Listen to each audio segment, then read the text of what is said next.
नमस्कार, आप देख रहे हैं अपने उत्तराखंड में हूं आपके साथ संदीप तिवारी।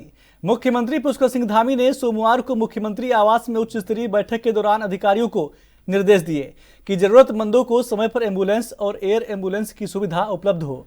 यह सुनिश्चित करते हुए आपको बता दें कि अविलंब इसकी एसओपी तैयार की जाए। उन्होंने यह भी निर्देश दिए कि अस्वस्थता के कारण किसी मृतक व्यक्ति के आर्थिक रूप से कमजोर परिवारजनों के द्वारा मृतक के दाह संस्कारों में कठिनाई व्यक्त करने पर इसके लिए आर्थिक सहायता अथवा मृतक व्यक्ति के दाह संस्कार की व्यवस्था संबंधित जनपदों के जिलाधिकारी अपने स्तर से सुनिश्चित करेंगे। मुख्यमंत्री ने शीतकालीन चारधाम यात्रा के तहत उनके शीतकालीन स्थलों के पौराणिक महत्व एवं प्रभावी प्रचार प्रसार करने के निर्देश अधिकारियों को दिए हैं।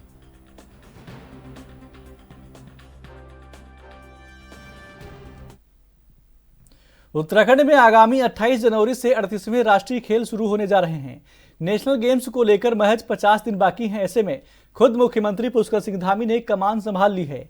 इसी कड़ी में सीएम धामी ने राजीव गांधी अंतर्राष्ट्रीय क्रिकेट स्टेडियम देहरादून में स्थित खेल सचिवालय में एक अहम बैठक ली, जिसमें उन्होंने अधिकारियों को जरूरी दिशा निर्देश दिए। बैठक में खेल मंत्री रेखा आर्य समेत मुख्य सचिव और तमाम विभागों के सचिव, आईएएस अधिकारी मौजूद रहे। उन्होंने कहा कि इस काम में यदि कोई लापरवाही बरतता है तो उसके खिलाफ कड़ी कार्रवाई भी की जाएगी।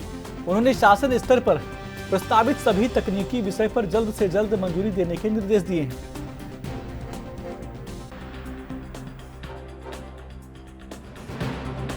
आज से ठीक 50 दिन बाद 38वें राष्ट्रीय खेलों का आगाज हो जाएगा। यह हमारे राज्य के लिए बहुत बड़ा अवसर है और हम इसको बहुत ऐतिहासिक बनाएंगे। हमारे खिलाड़ियों को, हमारे नौनिहालों को हर दृष्टि से उनको लाभ हो, उनके व्यक्तित्व का विकास हो, उस दृष्टि से हम काम कर रहे हैं। अवस्थापना स्ट्रक्चर बनाया जा रहा है और आज तैयारियों को लेकर हम विशेष रूप से एक व्यापक स्तर पर। कुंभ मेला हिंदू धर्म का महापर्व है, जिससे करोड़ों लोगों की आस्थाएं जुड़ी होती हैं। महाकुंभ का आयोजन हर 12 साल के अंतराल पर प्रयागराज में होता है और इस बार महाकुंभ 13 जनवरी 2025 से आयोजित होने वाला है। प्रयागराज महाकुंभ मेले में 6 शाही स्नान होंगे। महाकुंभ मेला का पहला शाही स्नान 13 जनवरी 2025 को होगा। उधर दूसरी ओर प्रयागराज महाकुंभ का अखाड़े भी बेसब्री से इंतजार कर रहे हैं।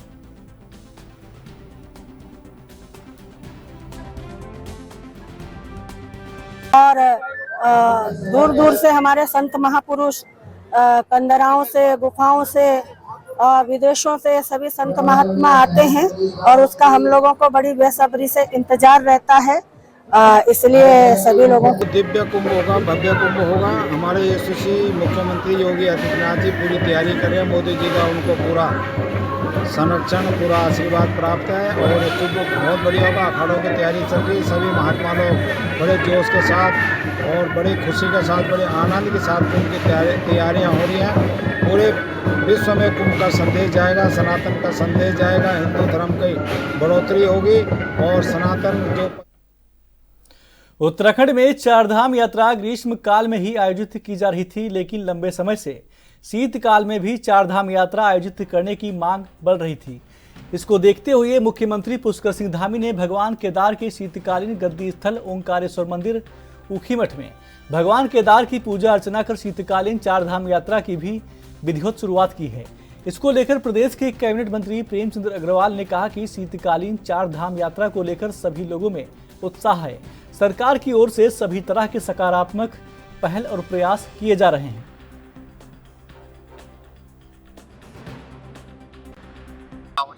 इसके लिए मैं मुख्यमंत्री जी का बहुत अभिनंदन कर रहा हूँ, आभार व्यक्त कर रहा हूँ। हम लोग ये जानते हैं कि वर्षों वर्षों से हमारे इस प्रदेश में जो चारधाम है उनमें ग्रीष्मकालीन जो यात्रा चलती थी, शीतकालीन यात्रा नहीं चलने के कारण आप जानते हैं सिर्फ 5 या 6 महीने लोग, चाहे उसके रोजगार से संबंधित बात करें, दर्शनों से संबंधित बात करें, तो ऐसा लगता था कि ये यात्रा सिर्फ 5-6 महीने की है। ऐसे में माननीय मुख्यमंत्री ने निर्णय लिया, सरकार ने निर्णय लिया कि इसे हम 12 महीने यात्रा भी कराएंगे और भगवान श्री के दर्शन भी। क्योंकि आप ये भी जानते हैं कि जो शीतकालीन जो पूजा होती है वो भी नियमित होती है, तो उसके दर्शन का लाभ आम श्रद्धालु ले सके, उसके लिए माननीय मुख्यमंत्री जी ने उसके लिए शुरुआत की है। और मैं ऐसा मान के चलता हूँ यदि ये शुरुआत होगी तो जहाँ भगवान श्री के दर्शन होंगे वहाँ हमारे उत्तराखंड के लोग हैं, वो चाहे रोजगार से संबंधित यदि मैं बात करूं, बसों से संबंधित हो गए, मैकेनिक से संबंधित हो गए, ढाबा, होटल, चाय, पानी, इस प्रकार के जो भी व्यवसायी है उनसे संबंधित रोजगार के भी अवसर बढ़ेंगे। और चूंकि ये देवभूमि है, एक अच्छा अवसर हमारे पूरे देश के या विश्व के लोगों को मिलेगा, निश्चित रूप से बहुत अच्छी। बीते दिन उत्तराखंड के मुख्यमंत्री पुष्कर सिंह धामी रुद्रप्रयाग भ्रमण पर निकले। इस दौरान उन्होंने ऊखीमठ स्थित ओंकारेश्वर मंदिर में पूजा अर्चना की, साथ ही पांडव नृत्य में भी प्रतिभाग किया। इस दौरान उन्होंने पौराणिक परंपरा पांडव नृत्य को संजोने और उसके व्यापक प्रचार प्रसार की भी बात कही। इसको लेकर संस्कृति राज्य मंत्री ने कहा कि पांडव नृत्य पौराणिक होने के साथ ही अपने आप में सांस्कृतिक धरोहर भी है। इससे न सिर्फ सांस्कृतिक तौर पर बल्कि भावनात्मक जुड़ाव भी रहता है। उन्होंने कहा कि इसी के लिए इस पौराणिक परंपरा को बचाने, संवर्धन करने के साथ ही व्यापक प्रचार प्रसार के लिए हमारी सरकार प्रयासरत है।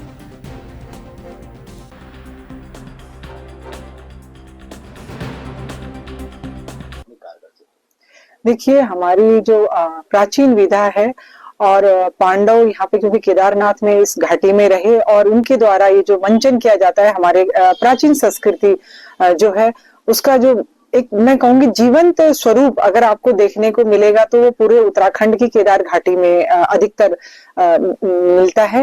माननीय मुख्यमंत्री श्री पुष्कर सिंह धामी जी ने इस विधा को कल स्वयं वहां पर जाकर देखा और जिस प्रकार से, क्योंकि पांडव नृत्य जो है एक भावनात्मक एक पहलू भी रहता है, उसमें सारे जितने भी हमारे जो कलाकार हैं वो उसे आपको एकदम नजर आएगा कि वो उसी रूप में और वही उनकी जो विधा है जो पांडव नृत्य की, वही पूरा महाभारत कालखंड का वही नृत्य आपको बिल्कुल दिखाई देगा। और साथ में सभी लोग बहुत इमोशनल हो जाते हैं, बहुत भावनात्मक हो जाते हैं। गांव-गांव में नृत्य किया जाता है और बच्चे, बूढ़े, जवान जो हैं वो वहां पर रहते हैं। उस स्थान पे स्थान पे किया जाता है, लेकिन वो बहुत ही एक मैं कहूंगी बहुत परंपरागत वेशभूषा जो हमारी जो प्राचीन समय से रही है उसी में किया जाता है। और बहुत बड़ी विलुप्ति होती हुई जो ये हमारी जो संस्कृति है इसको पुनर्जीवित करने के लिए माननीय मुख्यमंत्री श्री पुष्कर सिंह धामी जी के द्वारा जिस प्रकार से समय समय पर अनेकों जो हमारे पर्व हैं उनको स्वयं जाकर वो उसको संस्कृति का प्रचार प्रसार करते हैं। इसी प्रकार से उन्होंने कल भी पांडव नृत्य को अपने सामने देखा और इसके प्रचार प्रसार की पूरी संभावनाएं जो है पूरे विश्व पटल पर रखने के लिए सभी से आह्वान किया ताकि हमारी संस्कृति अक्षुण्ण रहे, संरक्षित रहे। जिलाधिकारी के निर्देशन में काशीपुर में उप जिलाधिकारी और तहसीलदार ने नगर और ग्रामीण क्षेत्र के किसानों और उद्यमियों के साथ मुरादाबाद रोड स्थित नवीन कृषि मंडी के गेस्ट हाउस में भू कानून को लेकर एक मीटिंग का आयोजन किया गया। बैठक के दौरान भू कानून पर किसानों और उद्यमियों से सुझाव मांगे गए हैं। इस दौरान किसान नेता टीका सिंह सैनी ने कहा कि भू कानून से पहले सरकार को 250 मीटर भूमि खरीदने की जगह 500 मीटर भूमि खरीदने का प्रस्ताव किया जाए। इसके साथ ही बाहरी लोगों को भूमि खरीदने का अधिकार दिया जाए जिससे कि उत्तराखंड का डेवलपमेंट हो सके।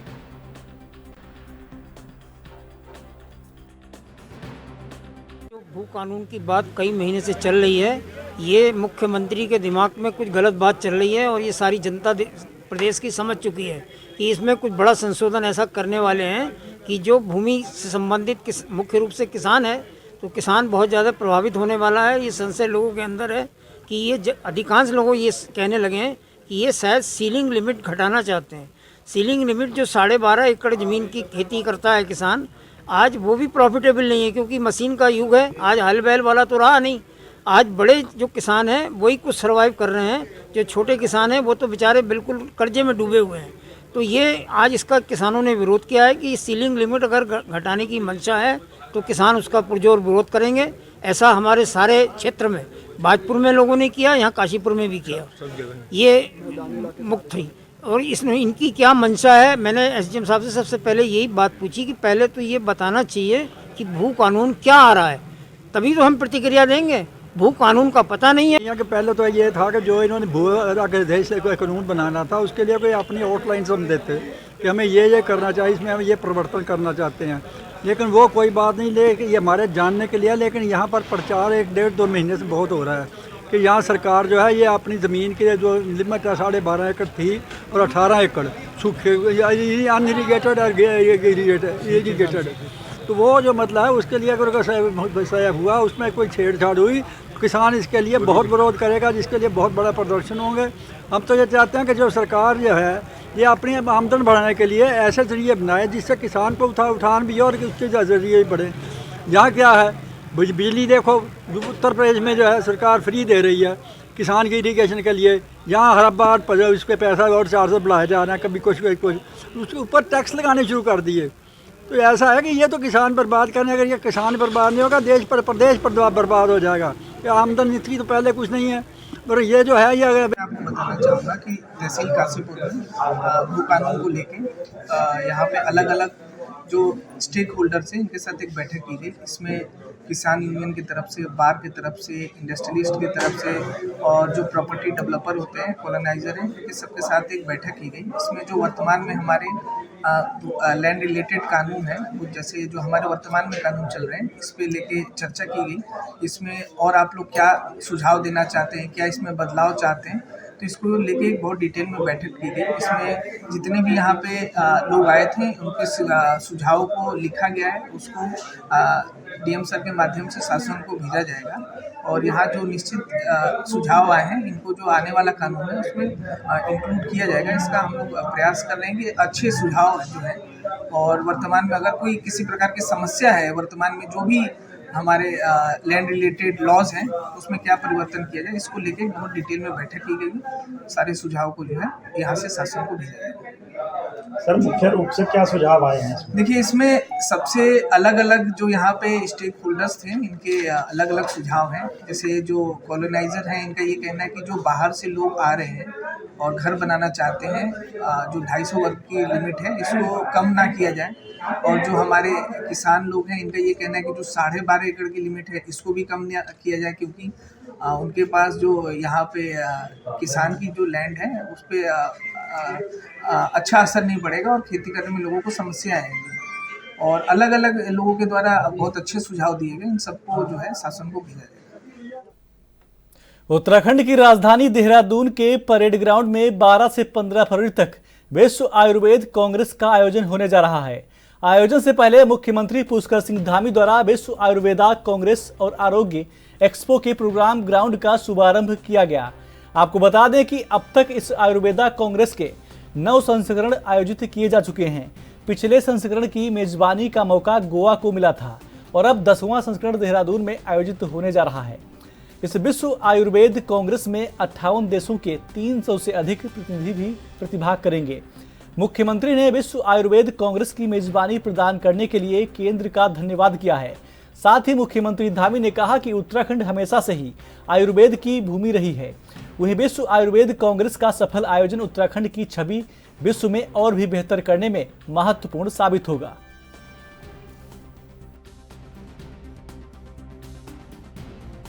आज इस कर्टन रेजर के कार्यक्रम के अवसर पर आप सभी का मैं अपनी ओर से स्वागत करता हूं, आप सबका अभिनंदन करता हूं।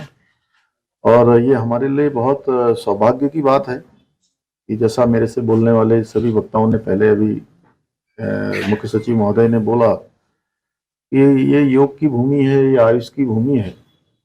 और एक तरह से अगर किसी भूमि ने आयुष को पैदा किया है, जन्म दिया है, तो वो भूमि हमारी ही ये देवभूमि है। और यहाँ पर इस प्रकार का कार्यक्रम होना हमारे लिए बहुत ही सौभाग्य की बात है कि जो 12 से 15 दिसंबर तक 4 दिनों तक चलने वाला ये विश्व आयुर्वेद कांग्रेस और आरोग्य एक्सपो में अनेक विषयों पर चिंतन होगा, मंथन होगा, चर्चा होगी, संवाद होगा। आपस में हमारे सभी विशिष्ट जन जिन्होंने अपने अपने क्षेत्रों में अनेक विशिष्टताएं आयुर्वेद के क्षेत्र में हासिल की हैं, उन सब के अनुभव आपस में शेयर होंगे और निश्चित रूप से वो एक नया मुकाम हासिल करेगा और इससे पूरे आयुर्वेद को भी आगे बढ़ने में मदद मिलेगी। और अच्छी बात है, हम सबको मेजबानी का अवसर मिल रहा है। इसमें 58 देशों के 300 से भी अधिक प्रतिनिधि यहाँ अंतर्राष्ट्रीय प्रतिनिधि प्रतिभाग कर रहे हैं और लगभग 6,500 प्रतिनिधियों और 2 लाख आगंतुकों के साथ यह आयोजन हमारा ज्ञान और सहयोग का एक अद्वितीय मंच बनेगा। और इसमें उत्तराखंड का जो ये पैविलियन है, इसमें प्रदेश के 8 से अधिक विभागों के स्टॉल्स लगेंगे जो हमारे प्रदेश की प्रगति में भी अपना योगदान देंगे। आयुर्वेद, होम्योपैथी, स्वास्थ्य, कौशल विकास, पर्यटन, उद्योग, उद्यान, ग्राम्य विकास। निश्चित रूप से इन स्टॉलों से जहां हमको आयुर्वेद और वेलनेस पर्यटन के क्षेत्र में प्रमुख केंद्र के रूप में हमको बढ़ावा देगा और हम सरकार की तरफ से भी लगातार हेल्थ और वेलनेस को बढ़ाने के लिए लगातार काम कर रहे हैं। और यह आयुर्वेद के जो फायदे हैं और नए नए नवाचार हैं, नए नए खबरें और भी हैं, छोटा सा ब्रेक।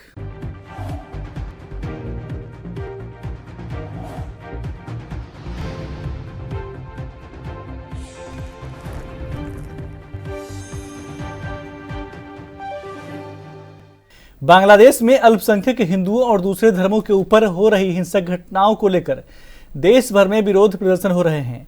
देहरादून में उत्तराखंड वक्फ बोर्ड के अध्यक्ष सादाब शम्स ने कहा कि अब समय आ गया है कि देश भर के लोग एकजुट हों और बांग्लादेश का कड़ा विरोध करें। सादाब शम्स ने कहा कि जब सभी प्लेटफॉर्म में बांग्लादेश का विरोध होगा तो उसे सबक मिल पाएगा और वहां रह रहे अपने भाइयों को हिंसक घटनाओं से निजात मिल पाएगी।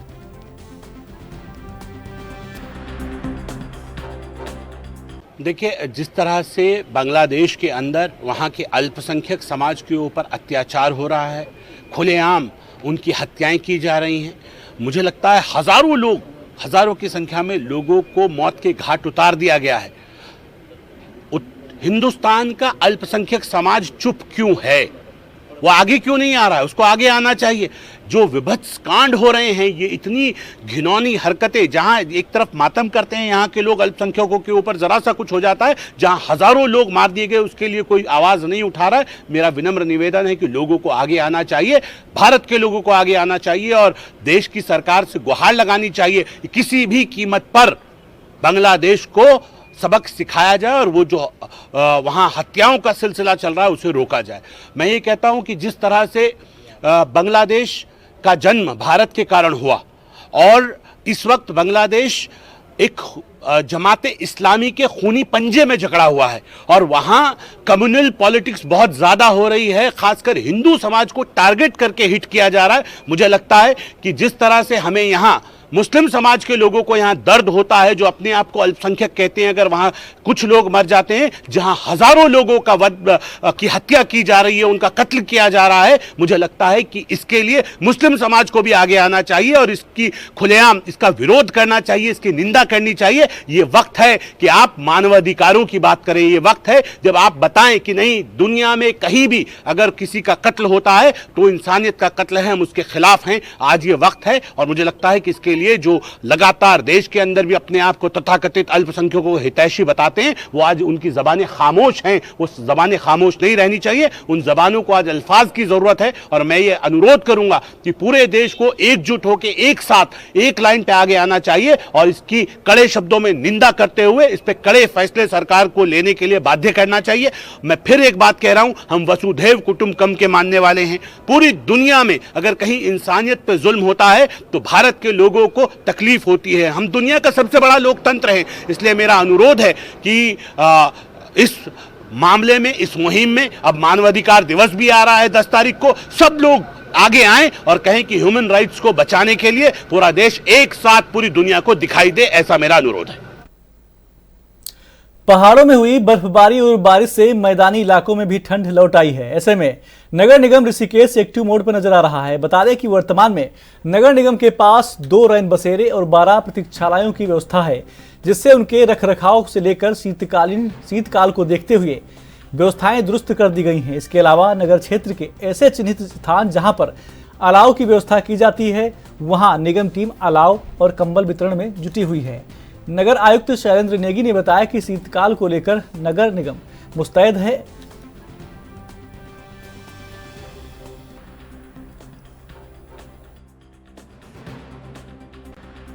हाँ, नगर निगम ऋषिकेश में हमने जो इस तरीके से अब शीतकाल आ रहा है उसको लेकर के कुछ तैयारियां की हैं। हमारे 2 रैन बसें हैं जो कि पूरे वर्ष भर चलते हैं और उनमें 10-10 बेड की व्यवस्था है। एक 10 बेड पुरुष वाले में है, 10 बेड महिलाओं के लिए है। उसके अलावा हमारे जो है 12 जो कमरे जो है प्रतीक्षा यात्री प्रतीक्षालय है ISBT में, काफ़ी बड़े कमरे हैं, हॉल के रूप में हैं। उनको भी हम जरूरत के हिसाब से यात्रियों के लिए और जो रैन बसेरे के रूप में इस्तेमाल करते हैं। हाँ, वहाँ भी हमने बिस्तर और सभी चीज़ की हीटर, लाइट, बल्ब ये सब की व्यवस्था कर दी है। बगल में शौचालय है, किसी प्रकार की कमी नहीं है। साथ में जो अलाव जलाना होता है चौक चौराहों पर, उसके लिए हमने जो पूर्व वर्षों की भांति स्थान है, हमारे चन्नी 10 स्थान हैं, उनकी कर दिया है। लकड़ी हमारे पास अब की बार कुछ लकड़ी हमने पहले से ही व्यवस्था कर दी थी, कुछ हम अभी करवा रहे हैं प्रोक्योरमेंट से। और जैसे ही ठंड बढ़ती है आग जलाने लायक, तो हम जो है व्यवस्था कर रहे हैं और कंबल वितरण। उत्तराखंड के बुलेटिन में मेरे साथ बस इतना ही। आप देखते रहिए ANB न्यूज। नमस्कार।